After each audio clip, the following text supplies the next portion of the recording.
lucky enough to get 3 lime trees from Boughton House, which we are currently making into 3 Bronze Age boats, which are going to help us tell that story about what the Bronze Age lives would have been like, how they would have used the boats to trade up and down the river. So we're here at Stanwick Lakes for the very sunny first weekend of the big Bronze Age boat build, and the lime logs that were delivered by the army here in the week have now been stripped of their bark and have been split for the top plank by the volunteers, and now they're just trimming the surface so it's nice and flat, ready to be cut or burned into to continue the boat build. So the trees that we've got here are lime trees taken from the estate, and fortunately the time was really good, and unfortunately we had lost during a storm the tree that this came from close to the house on the estate, and it was great to be able to repurpose it and find a perfect home for it. So we're all really excited about seeing how this develops and how we continue to work together with Stanwick in the future. I'm not sure how many of you know this, but this week is actually global, certainly within the UK, Volunteer Week, and just want to say thank you so much. Your passion and commitment is just so incredibly moving, and I just love this journey that we're going on. And I said to Nadia a little while ago, even if we don't complete this, which I know we're going to, I don't care, because it's this journey that we're on together, and I think you've just proved that today. Just amazing. So thank you all very much. So Nadia baked a cake, and I made a little banner which basically says, "Thank you to our amazing boat build team for your continuous support, hard work and dedication." So it doesn't just stop here, you've got to keep going. So yeah. Otherwise you don't get any cake. Yay! I'll go and cut some slices. It's really important that staff and volunteers make their own bronze tools for the boat build project, so that they have a really good understanding of the complete process, from making the tool, using it and completing the boat build, so that when they interact with visitors during the project and after, they will be able to pass on that detailed and confident knowledge to visitors, so that they gain a much more solid understanding of Bronze Age archaeology here at Stanwick and in the wider area around Northamptonshire. Hi, I'm Lorena, and this is the day 2 of our logboat building. So a lot of what I'm hoping to get from this, and I'm already getting it actually, is just the experience of working with these tools. So these are bronze tools made to the same standards that you would hope for in the Bronze Age. And it's just learning how they work and how you can work with them. So the experience is definitely there already, but I'm hoping to also see the process of how you go in this journey to, you know, from a massive log to an actual boat that is usable. And that brings me a lot of, just that knowledge of how people used to do these things and how they turn out and what difficulties they're faced. And that's just part of the immersion in history that I'm really looking for. Obviously you have all the lovely people that you meet along the way, and they have very different approaches to life and skills. So it's lovely also to learn from all sorts of people that you meet along the way. The next step will be for us to start to shape the prow and taper it to a nice point so it splits and cuts its way through the water, and then they'll flip it back and start to actually dig the hollow to make it a dugout canoe or a logboat.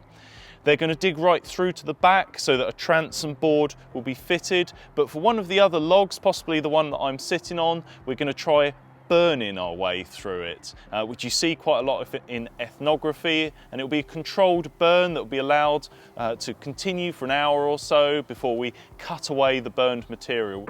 So we're here almost at the end of the boat build project. The boats are ready to be put together and launched tomorrow, so it's very exciting, but I just wanted to look back on some of the things we've learnt along the way.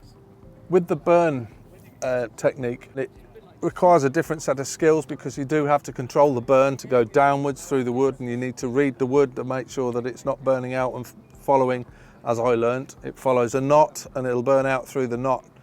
And we were using clay to control the burn, so that we tried to force the fire down rather than out. And sometimes if you weren't on your game, the fire got behind the clay and burnt outwards more readily than we expected. So that sort of maintenance of and monitoring all the time was really great experience and a learning experience. For me as an archaeologist, it's been an incredible project to be part of. I was lucky enough to be part of a team that excavated the logboats at Muss Farm.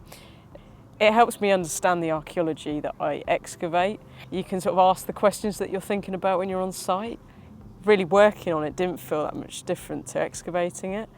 I remember digging underneath that logboat when we were on site and cleaning off the river silts and like feeling the base of the boat, and you could really feel how thick it was. And when we were doing some of the chopping, you could get a sense of how thick the wood was, and we were obviously working on trying to shave it off, getting them nice and light, getting them to the right thickness.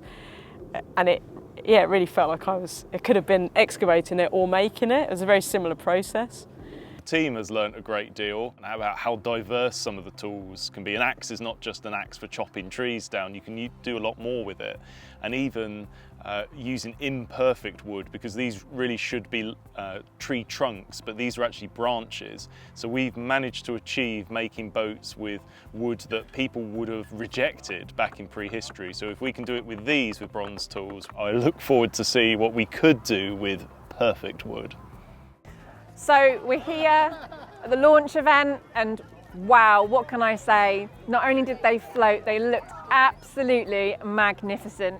Shortly after the logboats were launched, they were joined by Northamptonshire Fire and Rescue Service, our Stanwick Lakes coracles, also our Viking longship partners, Jotun's Wrath, and they all had a wonderful time on the lake.